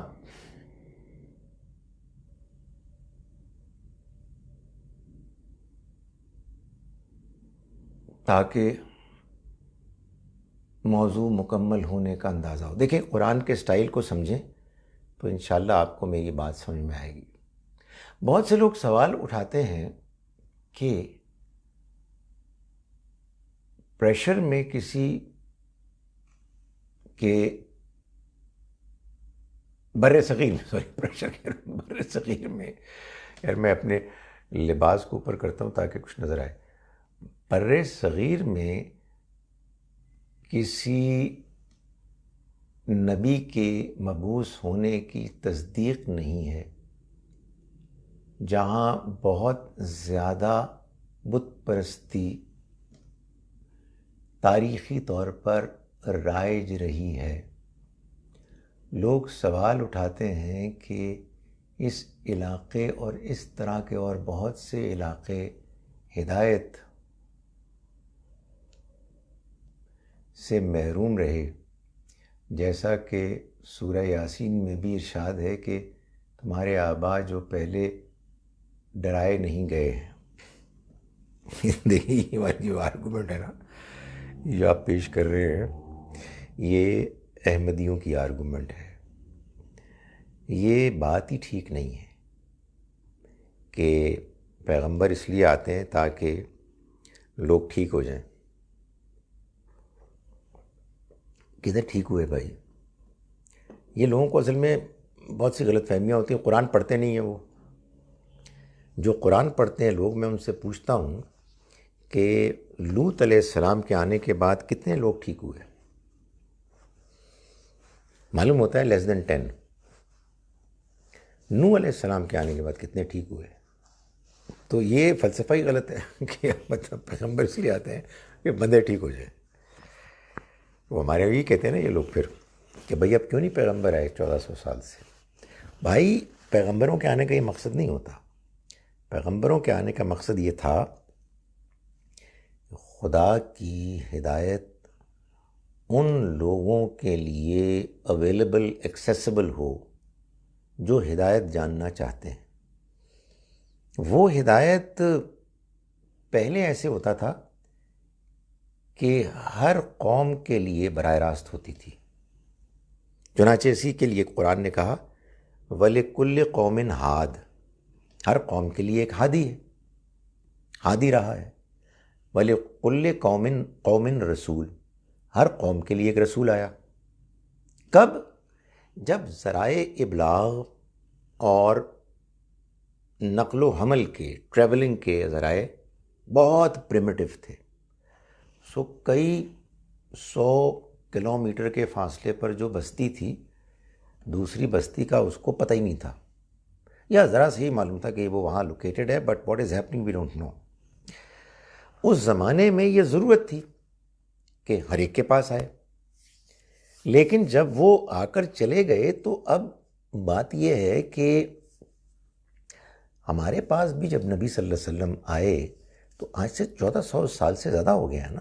تو خدا کا شکر ہے کہ قرآن محفوظ ہے، سنت محفوظ ہے، اس کے باوجود ہم نے اتنی بدتمیزیاں کر لی ہیں۔ تو ایک ٹریڈیشن بن جاتی ہے، اور اس ٹریڈیشن میں پھر دین ہوتا ہے۔ ٹھیک ہے، بگڑا ہوا ہوتا ہے، کچھ بگاڑ ہوتا ہے، کچھ صحیح ہوتا ہے، مگر ہر دنیا کے خطے میں اللہ کا پیغام پہنچ چکا ہے، بیکاز شروع میں وہ دنیا کے ایک خطے میں انسانی آبادی محدود تھی، وہ کہیں کوئی سینٹرل ایشیا میں۔ نوح علیہ السلام کے بیٹے تھے، پھر ان کی اولاد در اولاد ہوئی، وہ پھر پاپولیشنز، بستیاں بن گئیں، ہر بستی میں ایک رسول آئے، تو پھر لوگوں نے مائیگریٹ کرنا شروع کیا، ڈائسپورا کا عمل شروع ہوا، اور لوگ نارتھ، ساؤتھ، ایسٹ، ویسٹ ہر جگہ پھیل گئے۔ یہ جو گئے ہیں یہ پیغمبروں کے امتی ہیں، صرف ہوا یہ ہے کہ ہمارے پیغمبر ہم سے 1400-1500 سال کے فاصلے پر ہیں، ان کے پیغمبروں کو ہزاروں سال ہو گئے ہیں. ٹریڈیشن وہاں بھی ہے. وہ ٹریڈیشن بگڑنے کے باوجود کبھی آپ ہندوؤں کی کتابیں تو پڑھیں. مجھے تو میرے ہندو دوست کہتے ہیں کہ بھائی ہمارے تمہاری بات میں کوئی زیادہ فرق ہی نہیں ہے، اخلاقیات وہی ہے، ہم ایک بھگوان کو، ایشور کو مانتے ہیں. سو بگاڑ آ گیا ہے. تو آپ کے یہاں کون سا نہیں آیا؟ ذرا جا کے آپ دیکھیں اپنے مذہبی لوگوں کے خیالات. سو پیغمبروں کی بات ہر جگہ موجود ہے، جس کو جتنی ملی وہ اس کے مطابق جواب دے. بھائی اگر آپ صحابہ کرام کے دور میں ہوتے تو پھر صحابہ کرام سے جو ایکسپیکٹیشن تھی وہ بہت زیادہ تھی. تو اس کا امکان اللہ معاف کرے کہ منافق ہوتے. سو یہ اللہ تعالیٰ کا اپنا اختیار ہے کہ جس کو جس طرح کی آزمائش میں چاہے ڈالے. یہ تو ہم نے ایک باتیں کی ہوئی ہیں کہ ہم مسلمان ہیں، ہم کامیاب ہیں، وہ غیر مسلم ہیں، وہ ناکام ہیں. اس عید کا تو کوئی تک نہیں ہے. اس کے بعد کچھ بھی سمجھ میں نہیں آ سکتا سوائے تعصبات کے. سر ہدایت is as I understand the matter of inner quench for truth, but how much opportunity is given to a person will decide one's ultimate end. خدا تعالیٰ فیصلہ کرے گا نا. اللہ تعالیٰ نے یہ طے کیا ہے کہ آپ کا ڈیسیشن آپ کے بارے میں ہوگا on the basis of your capacity. آپ کی کیپیسٹی آپ کی اپنی پرسنالٹی ہے اور آپ کا انوائرنمنٹ ہے. اس آپ کے ماحول انوائرنمنٹ میں جو ہدایت جتنی ہے اس کے بیسس پہ آپ جواب دیں. سو زیادہ ہے تو زیادہ جواب دیں، کم ہے تو کم جواب دیں.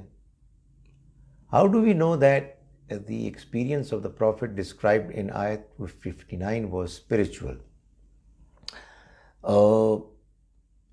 دیکھیں آپ اس سے مختلف بھی اوپینین فارم کر سکتے ہیں کہ وہ فزیکل ہو، مگر ڈال کے دیکھیں بات بنتی نہیں ہے. یعنی یہ بات کہ آپ کے سامنے ایک پوری صدی آ جائے، یہ اسپریچول ایکسپیرئنس میں ہی ہوتا ہے.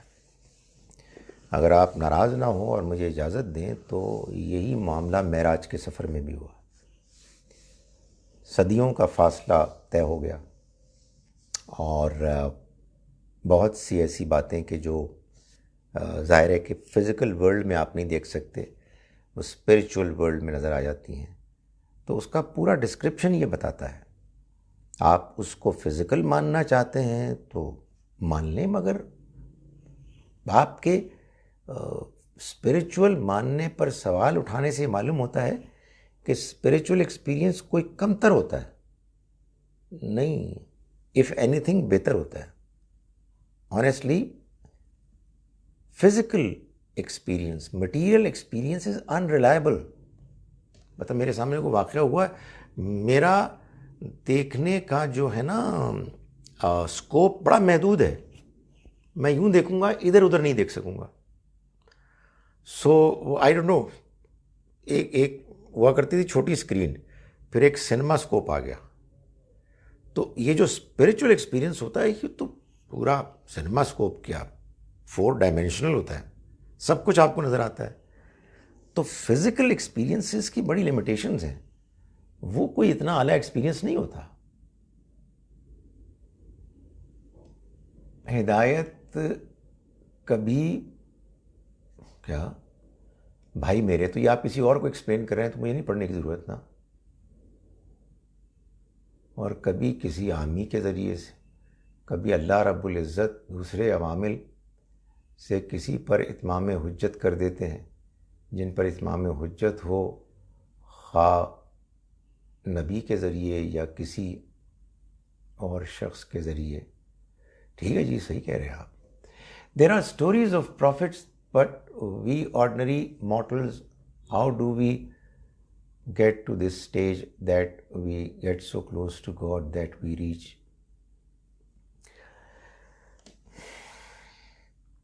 یہ بات میں نے بیان کی ہے.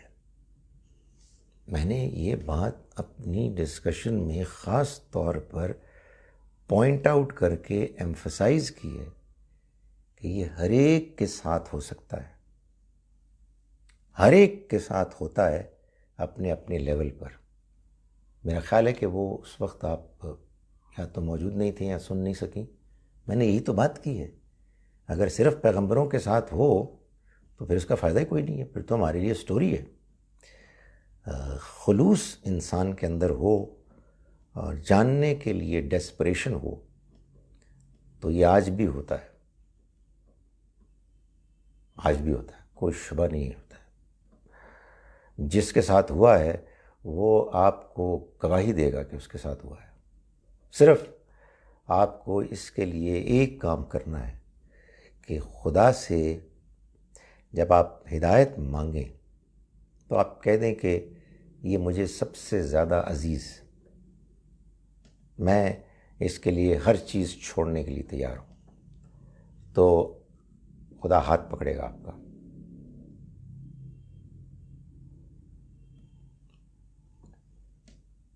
یہ کیا آپ لوگ آپس میں گفتگو کر رہے ہیں؟ تو یہ کیا چکر ہے؟ میں آپ کو بتاؤں، یہ جو واٹس ایپ گروپس اور یہ ڈسکشنز ہیں، مجھے اس کا ذوق ہی نہیں ہے، اس سے ڈسٹریکشن ہوتی ہے۔ So you talking to each other, and آپ ضرور کریں، لیکن پھر میں کس سوال کا جواب دوں؟ اب مجھے پتہ ہی نہیں میں کس کو میں نے جواب دوں۔ آپس میں ڈسکشن ہے تو سب ختم ہو گیا۔ How to properly understand the context of stories of different prophets in Quran. اب ہر سورہ ہر مقام خود بتاتا ہے، اس کے لیے غور کرنا پڑتا ہے۔ بعض اوقات سمجھ میں نہیں آتا تو آپ دوسروں سے پوچھتے ہیں، بعض اوقات دوسرے جو بتاتے ہیں وہ ٹھیک نہیں لگتا تو آپ غور کرتے رہتے ہیں۔ تو اللہ تعالیٰ چاہتے ہیں کہ آپ غور کریں۔ ابھی جو میں نے آپ کو بتایا کہ یہ سٹوریز جو 3 سنائی ہیں، ہو گئے نا بالکل واضح کہ یہ کیا ہے؟ یہ اللہ بن جاتا ہے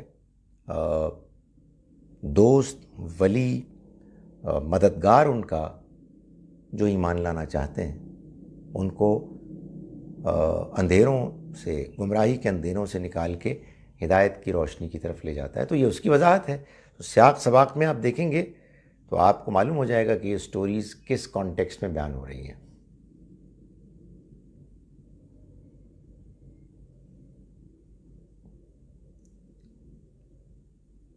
ایسا نہیں میڈم، کمال ہے یار، یہ تو باقاعدہ ڈسکشن ہو رہی ہے۔ سو آئی ڈونٹ نو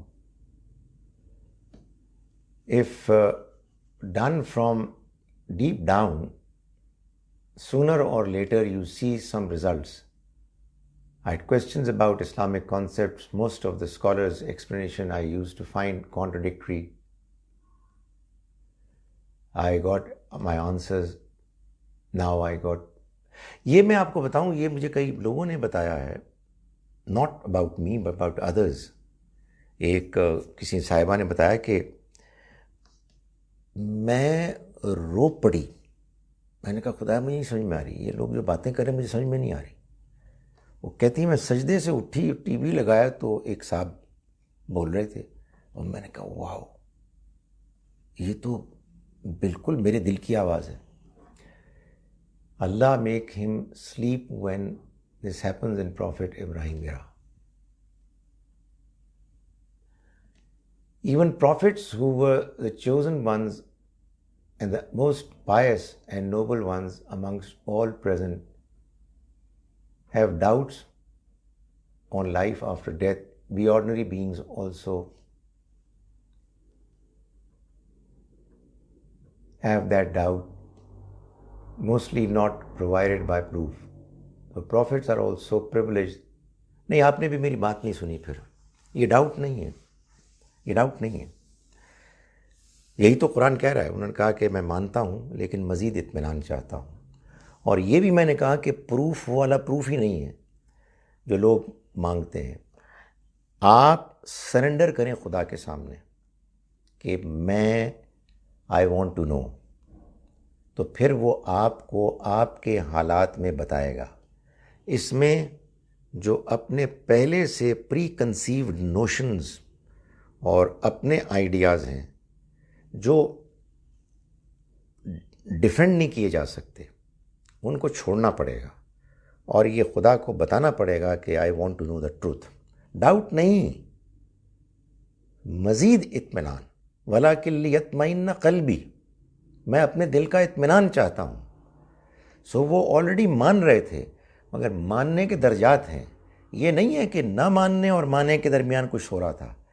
لیکن ہمارے تو ڈاؤٹس بھی ہوتے ہیں، یو رائٹ، مگر اللہ تعالیٰ نے اس کا بھی یہی طریقہ بتایا کہ ہم اس سے مانگیں گے تو وہ دے گا.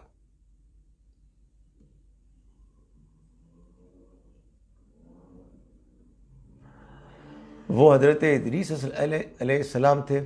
معلوم نہیں، میں نے تو ان کا بتایا کہ وہ حزقیل تھے، مگر کچھ اور بھی ہو سکتا ہے. آپ دیکھیں انٹرسٹنگ چیز یہ ہے کہ God Almighty is not even interested in mentioning the name. خدا تعالیٰ تو سبسٹنس میں انٹرسٹڈ ہے.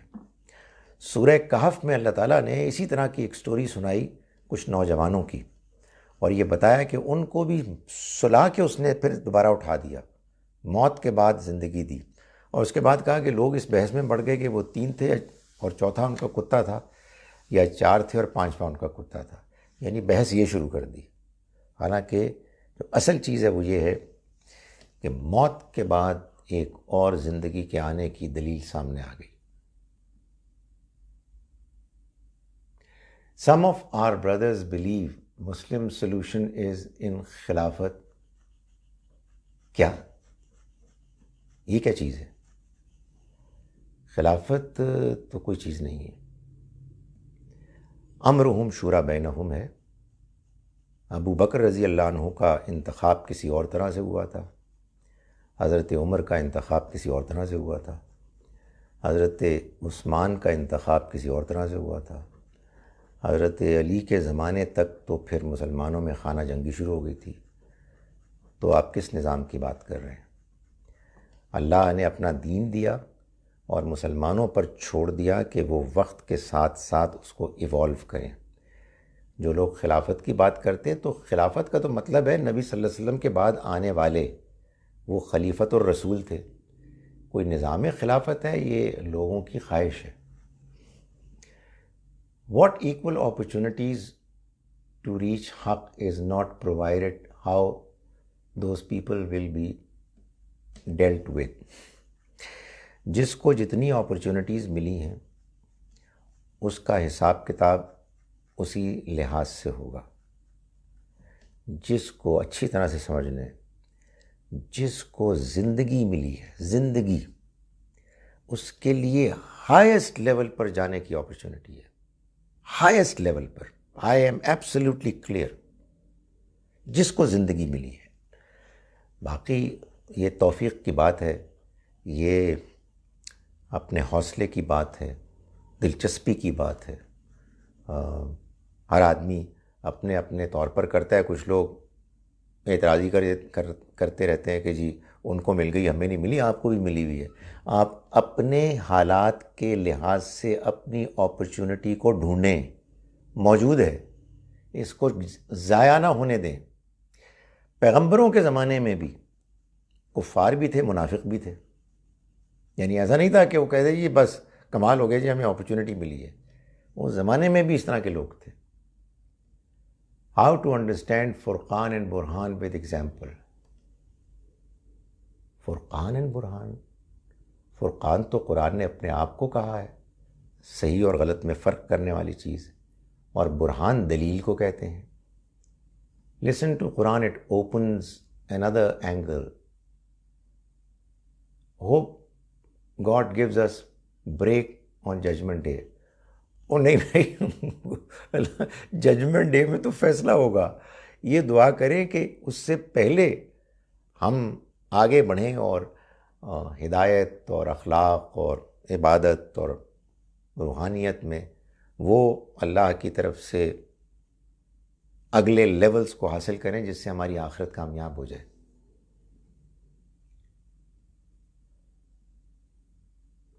How to reason with a borderline atheist, how to prove to him that Allah is the creator. یہ ویسے بڑی اچھی بات کسی نے کی. We can't prove it and we don't have to prove it. We have to present. Proof تو پھر اس کا مطلب یہ ہے کہ ہم متاثر ہو گئے کسی سائنس کے اس سے انڈرسٹینڈنگ سے. نہ یہ پیغمبر کی ذمہ داری تھی، نہ پیغمبروں کے ساتھیوں کی تھی، نہ آپ کی ہماری ہے کہ ہم کوئی چیز پروف کریں. ہمیں خدا کا پیغام پیش کرنا ہے جیسا کہ وہ ہے. خدا ہر انسان کے اندر موجود ہے. کچھ لوگوں نے اس کو دبا دیا ہے، اس کو نمایاں نہیں ہونے دیتے. کچھ لوگوں کا وہ دبا ہوا خدا کا احساس زندہ ہو جاتا ہے، اور وہ جب پیغام اس کا سامنے آتا ہے تو آدمی اس کی طرف لپکتا ہے. پروف کریں گے تو وہی ہوگا جس کو حضرت ابراہیم نے اوائڈ کیا. نمرود نے کہا میں بھی زندہ کرتا ہوں، میں بھی مردہ کرتا ہوں. انہوں نے کہا اچھا جناب یہ ذرا کر لیں آپ. تو آپ کو بات بس پریزنٹ کرنی ہے. You are trying to tell us not to use our head and surrender. بھائی اس کا میرے پاس وقت نہیں ہے، یہ تو میں کبھی بھی نہیں کہتا. میں آپ کو بس مختصر یہ بات کہہ رہا ہوں، قرآن سے زیادہ کوئی کتاب نہیں ہے کہ جو عقل کے استعمال کے اوپر پڑھنے والے کو ارج کرتی ہے. یہ تو میں شاید آپ پہلی مرتبہ آئے ہیں تو آپ یہ سوال کر رہے ہیں، ورنہ میں تو اس کو اپنے ہر لیکچر میں ایمفسائز کرتا ہوں. آج اتفاق سے اس عقل سے آگے کی بات ہو رہی ہے. وہ جو صرف عقل کی بات کرتے ہیں ان کا خیال یہ ہے کہ کوئی جس طرح ہائیڈروجن اور آکسیجن کے ملاپ سے پانی آتا ہے ایسے کوئی خدا نظر آ جائے گا. خدا تعالیٰ یہ بتاتا ہے کہ جب تم اپنی عقل کو استعمال کرو گے تو پھر تم اس لیول تک پہنچ جاؤ گے جو لیول ابراہیم کا تھا. اور وہ کہیں گے کہ مجھے بات تو سمجھ میں آ گئی ہے، ذرا آگے کی بات بھی اب دکھا دیں. تو میں آپ کو آج یہ بتانے کی کوشش کر رہا ہوں کہ ایسے لوگوں کو خدا تعالیٰ آگے بڑھ کر آگے کی بات بھی دکھا دیتا ہے. یہ عقل کا انکار اس کی نفی نہیں ہے، یہ عقل کا مقام بتانا ہے کہ جس کو کہ میں اسی پر میں ختم کرتا ہوں جو اقبال کا شاندار شعر ہے. عقل گو آستاں سے دور نہیں، اس کی قسمت میں پر حضور نہیں. دل بینا بھی کر خدا سے طلب، آنکھ کا نور دل کا نور نہیں. آنکھ کا نور دل کا نور نہیں. السلام علیکم ورحمۃ اللہ وبرکاتہ.